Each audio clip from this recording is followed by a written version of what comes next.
기도드립니다. 하나님 감사합니다. 오늘도 이렇게 거룩한 시간 우리 사랑하는 성도들이 주님 전에 함께 모여 예배하게 하시는 애 감사드립니다. 아버지 하나님, 우리의 예배를 통해서 주님께서 함께 하심으로 주님 홀로 영광 받으시는 귀한 자리 될 수 있도록 하나님 함께하여 주시옵소서. 특별히 아버지 하나님, 이 시간 곱돌 속 하나님 앞에 아름다운 찬양으로 영광 올려드렸습니다. 아버지 하나님, 그 찬양을 하나님께서 받으신 줄로 믿습니다. 아버지 하나님, 귀한 속회에 하나님께서 은혜를 더하셔서 아버지 하나님, 그 속회의 모임을 통하여서 말씀 안에 교제가 있게 하시고 아버지 하나님, 서로 위로하고 격려하는 귀한 모임이 되게 하여 주시옵소서. 아버지 하나님, 그 모임 때마다 주님의 성령이 함께 하셔서 그 가운데서 아버지 하나님, 성령의 충만함으로 인해서 그 속회가 부흥하게 하시고 그 속회를 통해서 하나님 귀한 교회를 위한 사명이 잘 감당되어지는 귀한 속회가 될 수 있도록 하나님 돌봐 주시옵소서. 10의 1조를 우리 전인숙 속장님 드리셨습니다. 하나님의 것을 구별하여 드리는 귀한 우리 손길을 기억하여 주시고 아버지 하나님, 우리 속장님 건강과 또한 그 가정과 하시는 귀한 사업 위에도 하나님 축복하셔서 아버지 하나님, 그 모든 일들을 통해서 하나님 앞에 영광 올려드릴 수 있도록 아버지 하나님 함께하여 주시옵소서. 우리 사랑하는 성도들이 드리는 거룩한 예배 가운데 하나님 함께 하셔서 이 시간이 하나님 앞에 온전하게 드려지는 귀한 자리가 되게 하실 것을 믿사오며 감사하며 우리 주 예수 그리스도의 이름으로 기도드립니다. 아멘. 우리 옆에 계신 분들하고 인사하시겠습니다. 사랑합니다. 축복합니다. 네, 아멘. 네. 오늘 말씀은 저희가 사도행전 6장 1절에서 7절까지 말씀을 함께 읽었습니다. 말씀의 제목이 우선순위입니다. 한번 제목을 따라해 보시겠습니다. 우선순위. 아멘. 네, 오늘 말씀의 시작을 보면 그때의 제자가 더 많아졌는데, 이 6장 1절에 보면 그때의 제자가 더 많아졌는데 라고 말씀이 시작합니다. 여러분, 그때가 어느 때죠? 근데 여기서 그때라고 말하는데 그때가 어느 때예요?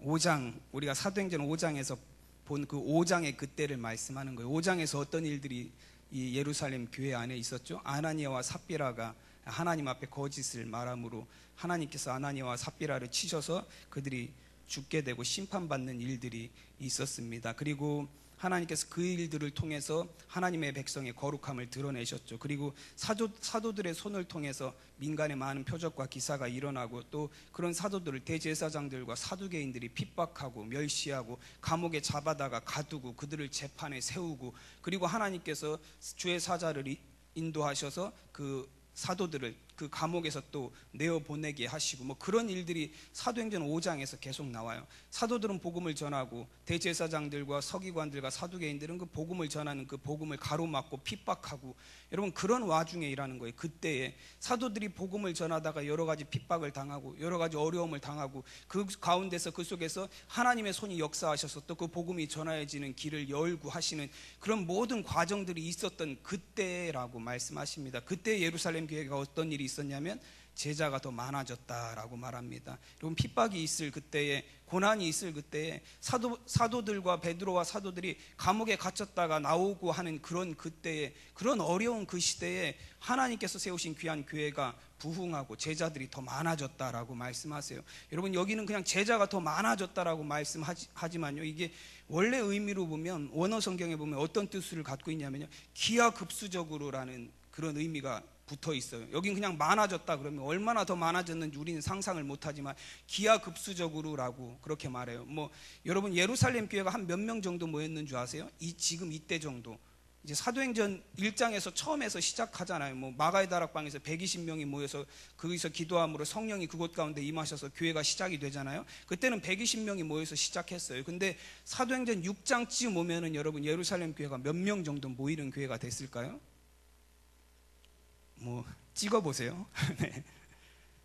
사도 베드로가 설교할 때 3,000명, 그리고 그 다음에 5,000명, 네, 많은 사람들이 회개하고 돌아오는 일들이 생겼습니다. 그래서 학자들이 조사를 해보니까 한 2만 명 정도 예루살렘 교회가 그 정도 규모로 커졌다라는 거예요. 1장에서 6장까지 오는데 여러분 한 2만 명 정도, 120명에서 2만 명 정도로 성도들이 불어난 거예요. 근데 여러분 1장에서 6장까지 오면서 우리가 수많은 일들을 압니다. 근데 그 모든 일들을 보면 굉장한 많은 핍박과 어려움, 고난이 있었고 감옥에 갇히고 매맞는 일들이 굉장히 많이 있었어요. 물론 그 가운데서 어떤 일도 있었냐면 하나님께서 그 일들을 통해서 하나님의 손길로 역사하시는 사건들도 많이 있었습니다. 고난도 있었고 하나님이 그 고난을 통해서 역사하시는 하나님의 손길들도 많이 있었어요. 그 모든 일들이 일어나던 그때라고 말하는 거예요. 여러분, 고난이 있다 그래서, 교회에 어려움이 있다 그래서, 교회에 환난이 있다라고 그래서 여러분 교회가 부흥하지 않는 것 아니에요. 우리가 그 환난과 그 고난을 어떻게 이겨내느냐에 따라서, 우리가 어떻게 그 고난과 환난을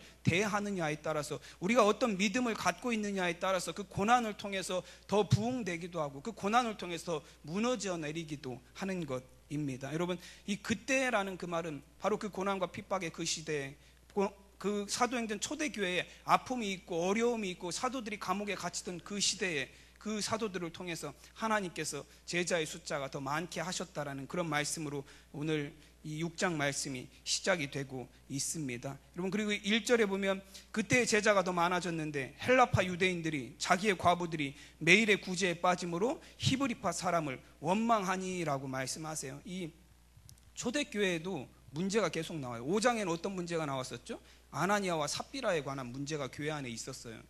아나니아와 삽비라가 하나님 앞에 거짓을 말하는 사건, 여러분 교회 안에 그런 문제가 나타났는데 6장에 오니까 또 한 가지 문제가 나타나요. 여러분, 우리가 생각하기에 초대교회, 예루살렘 교회는 뭐 아름다운 교회고, 예루살렘 교회는 오늘날 우리가 생각할 때는 완전한 교회, 이상적인 교회라고 얘기하는데 한 장을 지날 때마다 문제가 하나씩 계속해서 나와요. 오늘은 또 어떤 문제가 나오죠? 헬라파와 히브리파의 싸움, 뭐 싸움까지는 아니지만 서로 다툼에 대해서 나오고 있습니다. 여러분, 헬라파와 히브리파라는 게 이제 이스라엘의 그때 예루살렘 교회의 어떤 주를 이루던 사람들이에요.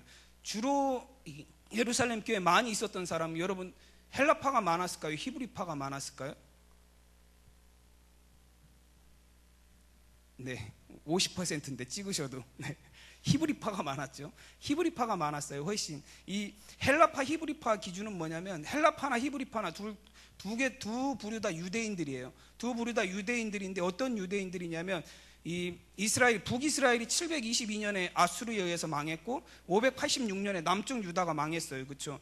그리고 북쪽도 망하고 남쪽도 망하면서 이 북쪽도 아수르에 의해서 포로로 끌려가고 남쪽도 망했을 때 바벨론에 의해서 포로로 끌려갔어요. 그리고 포로로 끌려갔을 뿐만 아니라 나라가 망했을 때 이 예루살렘, 이 이스라엘 지역에서 살던 사람들이 나라가 망했을 때 여기저기 흩어져서 그리스 로마 지역으로 나가서 살았어요. 많은 사람들이. 물론 남아있는 사람들도 많이 있었지만 포로로 끌려간 사람, 그리고 흩어진 사람들이 굉장히 많이 있었습니다. 그리고 포로로 끌려가서 밖에서 살다가, 그리고 흩어져서 살던 사람들이 이제 주전 300년경쯤에 그리스하고 로마가 그 지역의 패권을 잡으면서 그 당시에는 이제 그 헬라어를 사용하던 그런 문화권, 헬레니즘 문화권을 형성하게 돼요. 그래서 이 예루살렘에 살던 사람들이, 이스라엘 땅의 히브리 지역에 살던 사람들이 포로로 끌려가거나 혹은 나라가 망해서 밖에 나가서 살던 사람들이 그 문화권 안에서 사는 거예요. 유대인들이. 우리나라 사람이지만 미국에 가서 살면 우리가 뭐라 그러죠?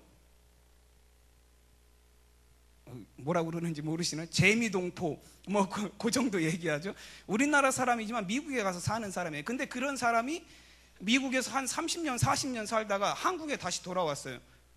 한국에 다시 돌아온 그런 경우를 맞는 거예요. 이제 외국에서 살다가 외국 문화에 젖어서 살다가 이 사람들이 예루살렘에 다시 돌아온 거예요. 그래서 예루살렘 교회에 소속되게 된 거예요.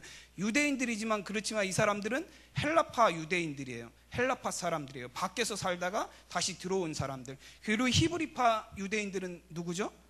토박이들. 계속해서 거기 그냥 쭉 살았던 사람들. 그 사람들이 바로 이 히브리파 사람들입니다. 여러분, 언어와 문화에 있어서 굉장히 많이 달라요. 왜냐하면 밖에서 아무리 같은 민족이어도 밖에서 살면 문화가 다 달라요. 제가 미국에서 이제 한 5년 있으면서 중고등부 아이들을 거기서 많이 만났잖아요. 저희 교회 아이들을 중고등부 사역을 하면서 만났는데, 걔네들하고 저하고는 같은 한국 사람이에요. 근데 걔네들도 한국말을 잘해요. 잘하는 아이들은 잘하는데, 근데 생각은 아예 달라요.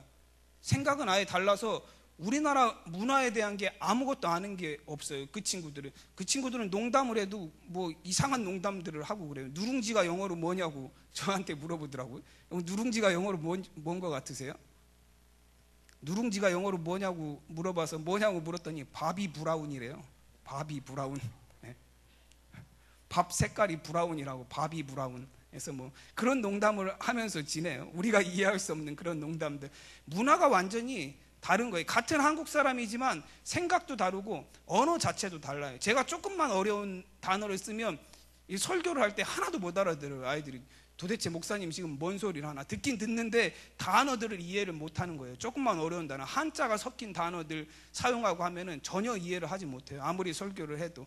문화가 다르고 언어가 달라요. 같은 민족이지만 다른 곳에서 살았기 때문에. 여러분, 헬라파하고 히브리파라는 이 두 부류도 마찬가지예요. 같은 민족이에요. 같은 유대인이지만 다른 지역에서 살았기 때문에 서로 언어가 달라요. 이 헬라파는 헬라어를 사용하던, 그리스어를 사용하던 사람들이고, 이 히브리파는 히브리어, 그 지역에 있는 아람어를 사용하던 사람들이에요. 뭐 물론 공통된 부분들도 많이 있겠죠, 서로. 근데 서로 다른 이런 부분들을 가지고 있는 거예요. 어떻게 보면 히브리파 사람 입장에서 보면 헬라파는 어떤 사람들이죠? 굴러온 돌 같은 존재들이에요. 우리는 여기서 오랫동안 계속 살았지만 저 사람들은 밖에서 들어온 사람들 같은 그런 사람들이에요. 그 두 부류에 있어서 지금 문제가 생기기 시작했다는, 그 문제가 어디서부터 시작이 되냐면 구제에 관한 문제에서부터 시작이 돼요. 이 과부들을 구제하는데, 헬라파는 소수잖아요. 헬라파는 소수예요.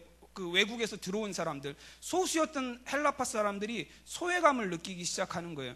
우리가 저 구제받는 데 있어서 히브리파 과부들에게는 같은 히브리파라고, 같이 그래도 오래 살던 사람들이라고, 그 사람들에게만 더 구제가 집중이 되는 것 같고, 헬라파인 우리에게는 소홀한 것 같은 생각이 드는 거예요. 뭐 실제로 그렇게 했는지도 모르지요. 뭐 팔은 안으로 굽는다고 친한 사람들에게 더 많은 구제를 해줬을 수도 있어요. 근데 그렇지 않은 경우도 있을 수 있어요. 괜히 어떤 생각이 드는 거죠?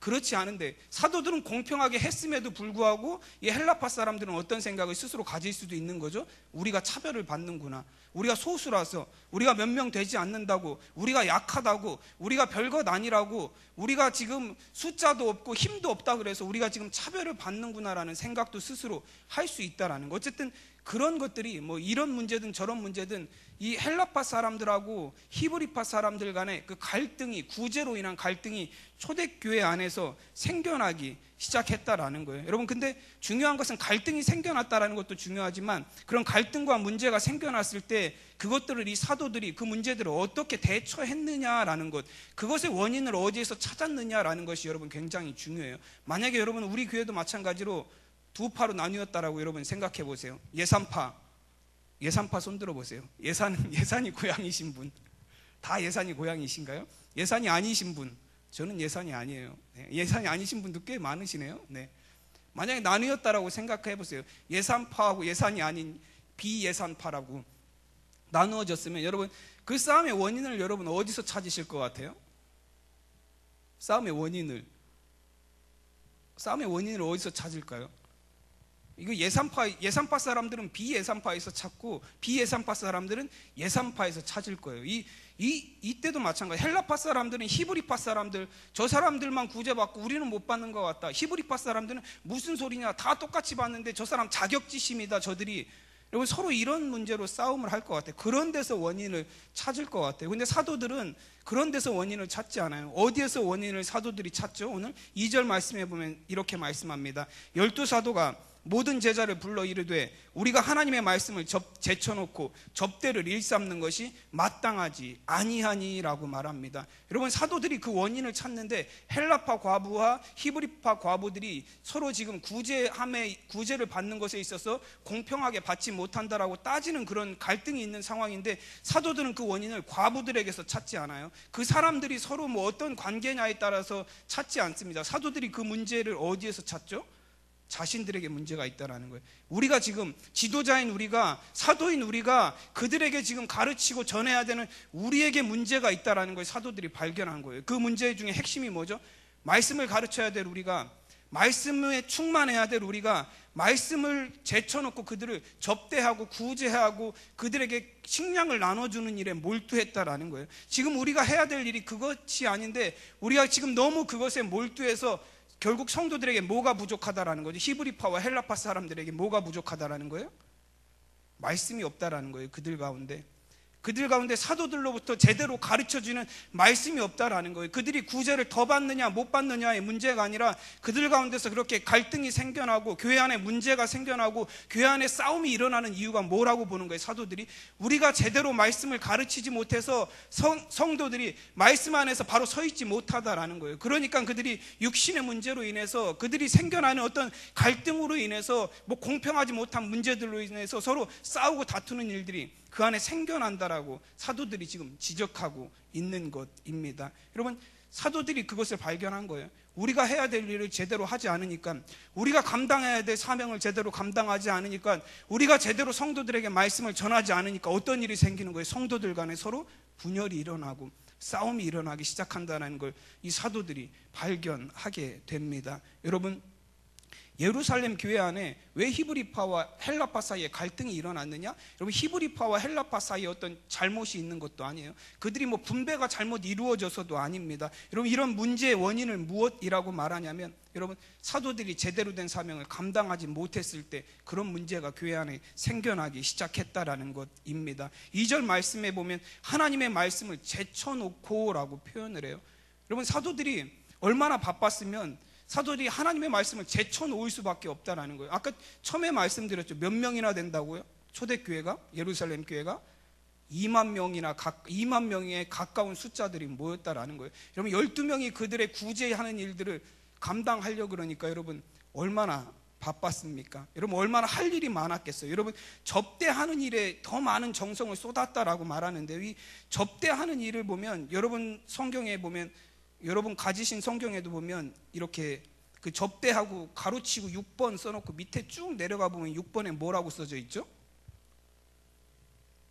너무 작게 써져 있나요?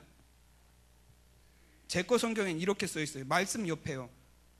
또는 재정 출납을, 그렇게 혹시 써 계신가요? 써 계신 게 아니죠. 써 있으신가요? 재정 출납이라고 그렇게 써 있어요. 이 접대라는 게 어떤 의미를 갖고 있냐면요, 교회 안에서 돈 관리하는 일들을 얘기하는 거예요. 이제 구제하고 가난한 자들을 돕고 과부들을 먹이는 일을 하다 보니까 교회 안에 돈이 필요하게 되는 거예요. 그런 일들이 많아지니까 그 사도들이 뭐 했다라는 거예요? 그 돈을 관리하는 일을 했다는 거예요. 돈 관리해서 식량을 사고 그들을 먹이고 그리고 잘 분배하는 그런 일들을 하기에 바빴다라는 겁니다. 여러분 한번 상상을 해보세요. 사도들이 하루의 사역을 다 끝내고 밤마다 모여서 계산기를 들고 12사도들이 모이는 거예요. 그래서 오늘 들어온 수입은 얼마이고 오늘 나간 지출은 얼마이고 내일 필요한 지출은 얼마이고, 사도들이 밤마다 모여가지고 그거를 계산하고 있다고 여러분 생각해 보세요. 계산하다가 지쳐서 새벽녘에 잠들어서 그 다음날 늦게 일어나서 또 일어나자마자 점심 봉사할 거 준비하느라고 뭐 과부들을 먹이고 뭐 가난한 자들을 돕고 할 걸 또 쌀 사고 반찬 사오고, 사도들이 지금 그런 일들을 하고 있다라는 거예요. 하루 종일 그런 일들을 하다 보니까 사도들에게 뭐가 없다라는 거예요? 말씀이 없었어요. 그리고 기도하는 시간이 사도들에게 없었다라는 것을 의미합니다. 여러분, 사도들은 그런 은사를 하나님이 주시지 않았어요. 언제 사도들에게 예수님께서 너희가 가서 돈을 잘 관리해서 많은 사람들을 먹이고 나누어주고 굶는 사람이 없게 하라, 예수님께서 언제 사도들에게 그런 명령을 주셨습니까? 여러분, 예수님께서 사도들에게 그런 말씀을, 그런 명령을 주신 적이 없어요. 예수님은 사도들에게 어떤 명령을 주셨죠? 너희가 복음을 전하라는, 그 복음의 증인이 되게 하는, 하나님의 복음을 전하는 그 증인의 사명을 사도들에게 예수님께서 주셨습니다. 너희가 성령을 받으면, 너희가 권능을 받으면 온 유대와 사마리아와 땅끝까지 이르러서 내 증인이 되리라는 그 사명을 예수님께서 주셨어요. 근데 그들이 그 사명을 잊었어요. 하나님의 말씀을 전하고 복음을 전할 그 사명이 아니라 그들이 그 재정을 출납하는 일, 먹이는 일, 그리고 접대하는 일, 구제하는 일에 정신이 빠져서 그들이 하나님 주신 사명이 무엇인지 잊었습니다. 그리고 교회의 중추인, 교회 지도자들인 이 사도들이 사명을 잊었을 때 어떤 일이 일어나냐면 그 교회에 갈등이 일어나요. 여러분, 사도들이 제대로 말씀으로 양육하지 못하니까 그 교회 안에 분란이 일어나고 싸움이 일어나고 불평이 생기고 원망이 생기기 시작합니다. 여러분, 사도들에게 있어서 정말로 가장 중요하고 우선시 되어야 되는 것은 하나님의 말씀을 전하는 사역이에요. 그래서 그 말씀을 전하기 위해서 준비하고, 그 말씀을 전하기 위해서 말씀을 보고 말씀을 묵상하고 말씀에 매여 사는 것이 사도들이 해야 될 일입니다. 여러분, 사도들이 해야 될 정말 중요한 일은 가난한 자들을 구제하는 것도 아니에요. 물론 구제하는 구제하는 일들이 교회를 통해서 이루어져야 됩니다. 근데 그것은 사도들이 해야 될 우선순위가 아니라는 거예요. 사도들의 정말 우선순위는 하나님의 말씀을 보는 일이에요. 그 하나님의 말씀을 바르게 선포하는 일입니다. 그 하나님의 말씀대로 성도들이 살아갈 수 있도록 만드는 것이 사도들의 가장 우선순위입니다. 여러분, 사도들이 금전과 식량으로 그 교인들을, 성도들을 먹이려고 할 때 여러분, 그것 때문에 문제가 생겨나기 시작합니다. 여러분, 가난한 사람들을 돕고 돌보고 어려운 사람들에게 힘이 되어주는 것, 교회가 해야 될 분명한 일입니다. 그러나 그 일이 사도들의 우선순위는 아닙니다. 가난을 해결하고 배고픔을 해결하는 것이 사도들이 우선적으로 해야 될 일이 아닙니다. 우선순위가 아닐 뿐더러 사도들이 할 수 있는 일도 아니에요.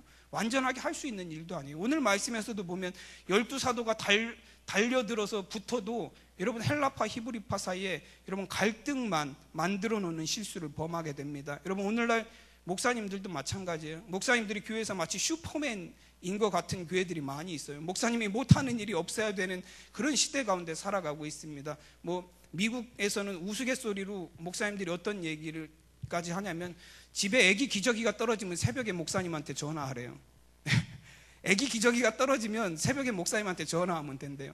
그럴 정도로 목사님들이 교인들의 각양각색의 일들을 다 해야 되는 게 요즘 목회자들의 모습입니다. 그러나 여러분, 목사님이 아무리 능력이 많아도 다 할 수 없어요. 여러분, 목사님이 아무리 재산이 많아도 여러분, 어떻게 가난한 교인들을 다 목사님이 구제할 수 있겠습니까? 여러분, 목사님이 아무리 몸이 10개여도 어떻게 목사님이 다 교인들의 사정을 다 알아줄 수 있겠습니까? 여러분, 구제와 금전으로는 완전한 목회를 할 수 없습니다. 여러분, 목사들, 사도들은 식량으로, 육의 식량으로 먹이는 자들이 아닙니다. 여러분, 금전으로 성도들을 먹이는 자들이 아니에요. 그렇게 할 수도 없을 뿐더러 여러분, 그것은 우선순위도 아니에요. 여러분, 목회자는, 사도로 사명받은 사람들은 말씀으로 성도들을 양육하는 사람들이에요. 말씀으로 하나님의 자녀들이, 그 백성들이 말씀 안에서 바로 살아가게 만드는 거예요. 여러분, 목회자 한 사람이 열심히 뛰어서 여러분 수백 명, 수천 명의 성도들을 관리할 수 있다라고 생각하세요? 그럴 수 없어요. 여러분, 목회자가 말씀으로 바른 양육을 할 때 여러분, 수십 명, 수백 명의 말씀 안에서 살아가는 일꾼들, 사명자들을 세울 수 있는 것입니다. 여러분, 사명자들을 세우고 말씀으로 바르게 살아갈 수 있도록 교육하는 것이 사도들의 사명이에요. 사도들이 발로 뛰어서 수만 명을 다 먹이는 것이 사명이 아닙니다. 그 중에서 일꾼이 일어날 수 있도록 말씀으로 바로 양육하여서 그 중에서 정말로 섬기고 그 사명을 감당하는 자들이 세워질 수 있도록 말씀으로 전하는 것이 바로 사도의 사명입니다. 여러분, 제가 여기 근처에 보면 유명한 한의원이 있죠. 가보신 분들 많이 있으신가요? 원래 이 가까운 데서는 사람들이 별로 인정을 안 해주더라고요. 근데 저희가 서산에 있을 때 그 금마에 있는 그 한의원 소문을 들었어요. 그렇게 잘 본다고. 근데 이제 소개해 주시면서 제가 갔는데, 가기 전에 그 소개해 주신 분이 얘기하시는 게 뭘 얘기하시냐면, 가면 절대 웃으면 안 된대요. 들어가면. 전 처음에 이해를 못했어요. 웃으면 안 된대요. 무슨 일이 있어도 웃지 말라고. 왜, 뭐 때문에 그러시나 가봤더니 이제 그 한의사 의사분이 코가 이렇게 약간 좀 안으로 쏙 들어가셨더라고요. 그래서 이제 그걸 보면은 사람들이 처음에 웃나 봐요. 그래서 웃으면 안 된다라고 사람들이 많이 얘기를 그렇게 했어요. 근데 의사 선생님을 찾아가는데 외모 보고 찾아가는 거 아니잖아요, 여러분. 의사 선생님 코가 어떻게 생겼나, 여러분 그거 보러 가시나요? 그거 전혀 아니에요. 코가 어떻게 생겼는가는 전혀 상관이 없어요. 그 의사 선생님에게 중요한 건 뭐죠? 얼마나 병을 잘 보느냐라는 거예요. 얼마나 잘 고치느냐, 얼마나 정확한 진단을 해서 우리에게 정확한 병을 치료할 수 있는 방법을 제시해 두느냐를 보는 거예요. 의사 선생님이 잘생겼다고 병원이 잘 되나요? 그렇지 않아요. 아무리 잘생기고 다른 능력이 많아도, 의사 선생님이 아무리 밭을 잘 매도, 의사 선생님이 아무리 다른 걸 잘해도 병을 못 고치면 그 병원은 찾아갈 수가 없는 거예요. 여러분이 목사에게 여러분 기대하는 게 무엇이에요? 여러분, 목사가 정말로 밭을 잘 매서 여러분 집에 가서 밥 매주기를 원하세요? 예? 그런 거 원하시는 거 아니잖아요. 목사가 정말로 운전을 잘해서 여러분들을 좋은 데로만 막 데려다 주시기를 원하시는 거 아니잖아요. 여러분, 정말로 목회자에게, 사도들에게 성도들이 기대하고 원하는 것은 무엇이냐면 그 입을 통해서 하나님의 말씀을 대언해야 될 목회자가, 사도가 바른 하나님의 말씀을 전하고 선포해서 그 말씀을 통해서 성도들이 하나님의 말씀 안에서 바르게 양육되고 그 말씀 안에서 살아가고 그 말씀을 가지고 이 땅 가운데 승리하는 하나님의 자녀가 되게 하는 것, 여러분, 그것이 목회자가 가져야 될, 사도들이 가져야 될 우선순위입니다. 여러분, 사도들이 그걸 본 거예요. 우리가 구제하는 일, 우리가 돈을 가져다가 가난한 자들, 과부들을 보살피는 일, 이거 너무 좋은 일이긴 한데 우리가 그 일에만 너무 신경에 쓸려 있다 보니까 제대로 된 양육을 하지 못했다라는 것을 발견하게 된 것입니다. 그래서 사도들은 정확하게 자신의 문제들을 진단해요. 그리고 진단하고 나서 그들은 곧바로 행동에 옮깁니다. 우리가 이러면 안 되겠다라는 거예요. 우리 지금 하나님의 교회가 점점 부흥하고 하나님 세우신 귀한 교회가 점점 하나님의 일들이 일어나는데 우리가 이러면 안 되겠다는 거예요. 정신 차려야 되겠다는 거예요. 그래서 우리가 이제는 하나님의 말씀을 보는 일, 말씀을 연구하는 일, 기도하는 일에 힘쓰고 구제하는 일, 이렇게 돕는 일, 섬기는 일을 위해서는 다른 사람들을 세워야 되겠다라고 생각해서 7집사를 세우는 장면이 오늘 말씀입니다. 오늘 3절에서 4절 말씀에 보면 이렇게 말씀합니다. 형제들아, 너희 가운데서 성령과 지혜가 충만하여 칭찬받는 사람 7을 택하라. 우리가 이 일을 그들에게 맡기고 우리는 오로지 기도하는 일과 말씀 사역에 힘쓰리라 하니라고 말씀합니다. 7집사를 세우라는 거예요. 우리는 우리가 해야 될 일을 바로 해야 되겠다라는 거예요. 우리는 말씀을 전하고 말씀을 연구하고 기도하는 일에 전혀 힘쓰겠다라는 거예요. 그러니 7집사들, 성령과 지혜가 충만하여 칭찬받는 사람 7을 세워서 그들로 하여금 하나님이 세우신 귀한 교회에 구제하고 섬기는 일을 감당하게 하라는 거예요. 여러분, 7집사를 세우는 데 있어서 여러분, 말씀을 보면 이 기도하는 일과 말씀을 전하는 일이 더 중요하다라는 게 아니에요. 7집사가 해야 될 구제하고 섬기는 일에 비해서 말씀 전하고 기도하는 일, 이 사역이 더 큰 비중을 차지한다는 건 아니에요. 다 똑같이 섬기는 일이에요. 기도로 섬기는 것. 이제 사도들이 해야 될 일은 말씀으로 섬기고 기도로 섬기는 일을 하는 거예요. 그리고 7집사 세워지는 사람들은 뭘로 섬기는 거죠? 구제로 섬기고, 그들은 선교로 섬기고, 그들은 봉사로 섬기는 사역을 하나님께서 주시겠다라는 거예요. 여러분, 어떤 사역이, 어떤 사명이 더 크고 작으냐가 아니에요. 하나님께서 나에게 주신 은사가 무엇이냐라는 거예요. 하나님께서 나에게 주신 사명이 무엇이냐라는 겁니다. 여러분, 사도들이 말씀을 전하고 기도하는 사역을, 그 사명을 소홀하게 했을 때 교회 안에 문제가 생겨나는 것처럼 여러분, 사도들뿐만 아니에요. 우리 목회자들뿐만이 아닙니다. 교회 안에 우리 성도들에게 하나님 주신 은사가 있어요. 하나님이 성도들에게 주신 사명이 있습니다. 그 사명과 그 은사도 마찬가지예요. 나 하나는 별것 아닌 것 같지만 내가 하나님이 주신 그 사명을 잘 감당하지 않을 때 여러분, 어떤 일들이 일어나는 거죠? 나 하나에서 끝나는 게 아니에요. 여러분, 교회가 혼란해지고 교회 안에 갈등이 일어나고 생기는 일들이, 여러분, 우리에게 주신 그 사명을 각자 하나하나가 잘 감당하지 못할 때 그 일을 통해서 나타나게 되는 것입니다. 여러분, 교회 부흥은, 교회가 이렇게 초대교회처럼 아름다운 교회가 되는 일들은 어떤 일들을 통해서 이루어지냐면, 여러분, 모든 성도들이 하나가 되어서 자신에게 주신 그 사명을 잘 감당할 때, 여러분, 누구 하나도 자신에게 주신 사명을 소홀하지 않고 그 사명을 위해서 헌신할 때, 여러분, 그 교회가 하나님이 주신 부흥과 성장 가운데 있게 됩니다. 여러분, 오늘 요즘에 우리가 새벽 기도에 민수기서를 함께 보고 있어요. 근데 민수기서의 말씀은 이스라엘 백성들이 이제는 애굽을 나와서 광야를 지나가는 그런 이야기들이 민수기서에 쭉 나오거든요. 근데 모세가 이스라엘 백성들을 데리고 모세가 광야를 통과해요. 근데 모세하면 여러분, 이스라엘의 지도자 중에서 가장 위대한 사람으로 손꼽히는 사람이에요. 유대인들은 실제로 예수님보다도 모세를 더 위대한 인물로 치는 인물이 바로 이 모세입니다. 이 유대인들 중에서 최고의 인물이에요. 다윗 왕보다도 유대인들은 모세를 더 쳐줘요. 이렇게 위대한 지도자인데 여러분, 유대인 중에서, 이스라엘 중에서 가장 위대한 지도자를 뽑으라면 모세를 뽑을 정도로 위대한 사람이에요. 근데 그런 모세도 광야에서 이스라엘 백성들 이끌고 가는 거 쉬운 일이 아니에요. 여러분, 모세가 몇 번이나 하나님 앞에 정말로 간절한 마음으로 애원하는지 몰라요. 민수기 11장 14절 15절 말씀해 보시면, 책임이 심히 중하니 나 혼자서는 이 모든 백성을 감당할 수 없나이다. 주께서 내같이 이같이 행하실지온데 구하옵나니 내게 은혜를 베푸사 즉시 나를 죽여 내가 이 고난당함을 보지 않게 하옵소서. 여러분, 모세가 하나님 앞에 뭐라고 얘기하냐면, 하나님 나를 차라리 죽여주세요, 그렇게 얘기했어요. 저는 이 200만 명이 지금 나한테 와서 따지고 원망하며 오고 요구하는데, 하나님 내가 이들을 낳았습니까? 내가 낳은 사람들도 아니고 내가 이 사람들을 어떻게 다 감당하겠느냐라는 거예요. 여러분, 모세의 고충이 뭔지 알겠죠? 200만 명이 와서 다 고기 달라고. 왜 이 애굽에서 고기 먹고 잘 먹고 잘 살던, 고기 가마 옆에서 살던 우리를, 마늘 먹고 양파 먹고 잘 살던 우리를 왜 광야로 이끌고 나와서 여기서 죽게 만드느냐라는 거예요. 당장 우리에게 고기 내놓으라고 200만 명이 모세한테 달려들었어요. 그러니까 모세가 하나님 앞에 원망하는 거죠. 하나님 내가 쟤들을 낳았습니까? 이게 무슨 뜻이에요? 내가 어떻게, 낳은 어미도 아니고 저들을 어떻게 먹일 수 있느냐라는 거예요. 하나님, 저들의 원망 내가 어떻게 듣겠습니까? 하나님 나를 차라리 죽여주셔서 내가 이 고통당하지 않을 수 있도록 하나님 해주세요라고. 여러분, 모세 같은 위대한 사람도 얼마나 힘들면 하나님 앞에 이렇게 기도하겠어요? 하나님 앞에 얼마나 차라리 죽여달라고 이야기할 정도로 어렵고 힘들었겠습니까?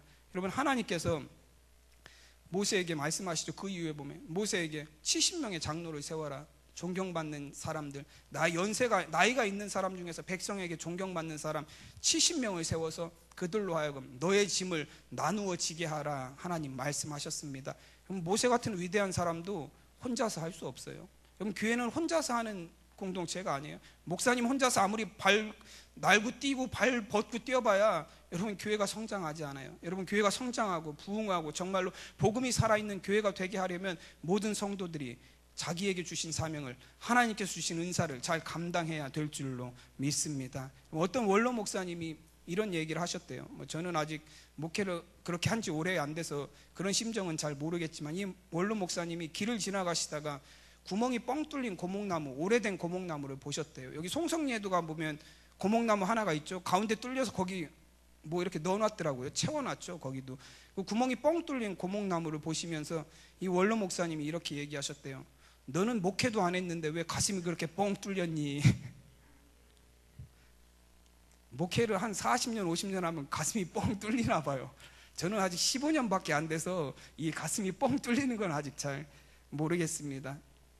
여러분, 제가 목회를 오래 하진 않았지만 가는 교회를 이렇게 가면서 보면은 어떤 교회가 부흥하고 성장하는 교회냐면, 어떤 교회가 정말로 이렇게 들어가서 보면 정말로 좋은 교회라는 느낌을 받게 되냐면요, 여러분, 목사 혼자 만들어가는 교회가 아니에요. 혼자서 막 열심히 뛰는 교회가 아니라, 여러분, 목회자를 믿고 신뢰하는 성도들이 있고, 그리고 성도들을 말씀과 기도로 양육하는 목회자가 있고, 그리고 교회 곳곳에서 성도들이 서로 하나님께서 주신 사명을, 내게 주신 그 임무를, 내게 주신 하나님 그 직분을 서로 보이지 않는 곳에서 잘 감당하는 모습이 있는 그런 교회가 정말로 아름다운 교회, 하나님이 원하시는 교회의 모습을 이루어 갈 수 있습니다. 제가 이재철 목사님, 그 100주년 기념교회 이재철 목사님 그 쓰신 책들을 가끔 보는데요, 그 목사님이 그 책에서 자기 그 교회 성도들이 간증하는 내용들을 자주 읽어주세요. 이렇게 간증해서 이렇게 성도들이 목사님한테 이메일로 편지로 보내나 봐요. 근데 그 내용들을 보면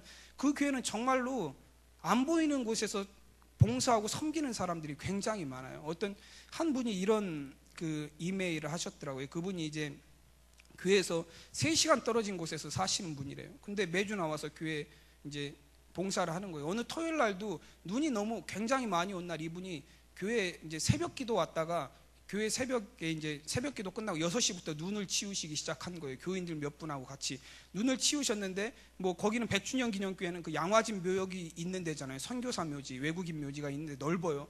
거기 눈을 이렇게 다 치우고 나서 보니까 6시부터 치웠는데 10시가 됐더래요. 아침 10시. 10시가 돼서 이제 어느 정도 정리가 돼서 다른 분들은 이제 다 교회로 돌아가고, 이분이 봤더니 이제 아직도 그 계단 올라가는 데는, 그 위로 올라가는 계단이 덜 치워져 있더래요. 그래서 이분은 2시간을 더 하셨대요. 눈 치우는 일을. 이제 아침 6시부터 12시까지 하신 거죠. 그리고 나서 이제 다 치우고 나서 교회에 딱 돌아왔더니 자기하고 10시까지 다 눈 치웠던 사람들 아무도 없더래요. 교회 문은 잠겨져 있고. 그래서 어디 갔냐고 사무실에 가서 물어봤더니 밥 먹으러 갔대요. 자기 빼놓고. 자기 빼놓고 밥 먹으러 갔대요. 순간 그런 생각이 들더래요. 나만 빼놓고 밥 먹으러 가? 같이 일해놓고 나만 빼놓고 밥 먹으러 갔다라는 생각이 확 들어오기 시작하면서 서운해지기 시작하고, 아마 내가 소외됐다라는 생각이 들어가고, 내가 한 일이 정말로 이게 괜히 했다라는 그런 생각이 들기 시작하더래요. 그러면서 이분이 원망하면서 막 떠나려고 하는 순간에 또 그 다른 생각이 그 안에 들어오기 시작하더라고요. 어떤 생각이 들어오기 시작하면 내가 사람에게 보이려고 한 것도 아닌데, 내가 사람에게 인정받으려고 한 것도 아니고, 내가 사람에게 보여주려고 한 행동도 아닌데 내가 왜 그것 때문에 속상해하고, 내가 왜 그것 때문에 원망해하는가, 왜 내가 그것 때문에 마귀의 시험 들어서 내가 스스로 이렇게 원망하고 불평하게 되는가라는 생각이 들면서 감사가 들어오기 시작하더랍니다. 여러분, 이런 교회, 저는 그 목사님이 자주 교인들 얘기를 많이 하세요. 그런 교회가 정말로 각자가 보이진 않지만, 인정받지는 않지만 하나님 주신 사명을 이루는 그런 교회가 정말 하나님께서 원하시는 교회이고, 그런 교회가 성장하고 부흥하는 교회예요. 여러분, 그 100주년 기념교회는 굉장히 많이 부흥했죠. 그 이후에 보면 제가 책들을 보면, 목사님 책들을 보면 몇 년 사이에 2배 부흥했다, 그런 얘기들이 자주 나오더라고요. 저희가 부러워할 건 아니지만, 네, 하나님께서 우리 교회 안에도 우리 성도들과 그리고 교회 안에 있는 모든 사역자들이 정말 하나가 돼서 주님이 주신 사명을 이루어갈 때 우리 교회도 하나님께서 그런 부흥을 주실 줄로 믿습니다. 여러분, 교회 안에 히브리파도 있고 헬라파도 있어요. 여러분, 교회 안에 여러 부류의 사람들이 있고, 여러분, 여러 종류의 사명을 가진 사람들이 있습니다. 여러분, 그 안에 갈등이 생길 때, 문제가 생길 때 여러분 해결 방법은 무엇이냐면, 오늘 말씀에서 보면 남의 탓을 바라보는 게 아니에요. 뭘 바라보는 거예요? 사도들이 본 것처럼 내 안에서 문제를 찾아야 돼요.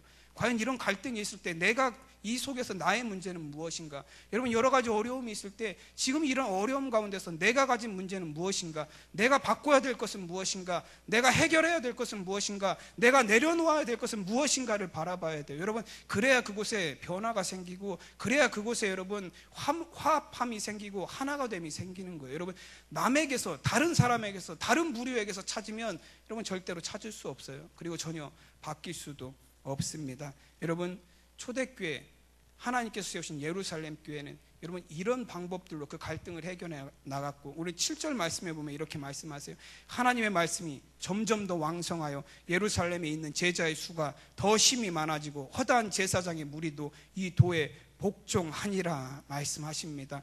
사도들을 통해서 말씀이 바로 서게 되죠. 어떤 일이 생기는 거예요? 말씀이 왕성해졌다라고 말해요. 그리고 말씀이 왕성해지니까 어떤 일이 생겨요? 제자의 수가 더 많아졌대요. 여러분, 프로그램이 많아져서도 아니에요. 여러분, 그곳 가운데서 능력이 나타나서도 아니에요. 말씀이 바로 서니까 구제를 더 많이 해서도 아니에요. 말씀이 바로 서니까 그곳에서 어떤 일이 생겨요? 제자의 수가 더 많아진대요. 말씀이 바로 서니까 성도들이 말씀 안에 바로 살아가기 시작하니까 어떤 일이 일어나요? 교회의 변화가 생기고, 여러분, 교회가 왕성해지고 풍성해지는 역사가 일어납니다. 여러분, 하나님께서 우리에게 주신 사명 잘 감당하는 저와 여러분 되시기를 간절히 소원합니다. 하나님께서 우리에게 주신 이 교회, 우리가 정말 하나님 세우신 귀한 교회를 만들어가는, 말씀 안에 바로 서 있는 귀한 교회를 만들어가는 저와 여러분이 되시기를 간절히 축원합니다. 기도하겠습니다. 하나님, 감사합니다. 오늘 이 저녁에도 우리 사랑하는 성도들을 주님 전에 인도하셔서 우리가 주의 말씀을 듣게 하시고 은혜 가운데 있게 하시는 은혜 감사드립니다. 아버지, 하나님, 초대교회에 갈등이 생겼고 문제가 생겼습니다. 아버지, 하나님, 히브리파와 헬라파의 갈등 가운데서 아버지 하나님, 무엇이 원인이고 무엇이 갈등의 이유냐를 아버지 하나님, 사도들이 찾을 때 사도들이 말씀에 소홀했기 때문이다라는 결론을 내렸습니다. 사도들이 말씀으로 성도들을 잘 양육하고 말씀으로 가르칠 때 아버지 하나님, 그곳 가운데서 말씀이 왕성하여서 교회가 더 부흥하고 성장하는 하나님의 역사가 이루어진 줄로 믿습니다. 아버지 하나님, 세우신 우리 교회가, 세우신 응봉감리교회가 아버지 하나님, 우리 모든 성도들이 하나님의 말씀 안에 굳건히 있어서 하나님 주신 사명을 잘 감당하는 교회가 되게 하여 주시옵소서. 원인을 다른 곳에서 밖에서 찾는 것이 아니라 아버지 하나님, 나에게서 찾게 하시고 내가 바뀌게 하시고 내가 변화되게 하셔서 아버지 하나님, 우리 세우신 귀한 교회가 정말로 하나님 보시기에 아름다운 교회, 성장하고 부흥하는 교회가 되게 하여 주시옵소서. 하나님께서 함께 하실 것을 믿사오며 감사하며 우리 주 예수 그리스도의 이름으로 기도드립니다. 아멘. 우리 다 함께 찬송가 우리 450장 우리 다 함께 찬양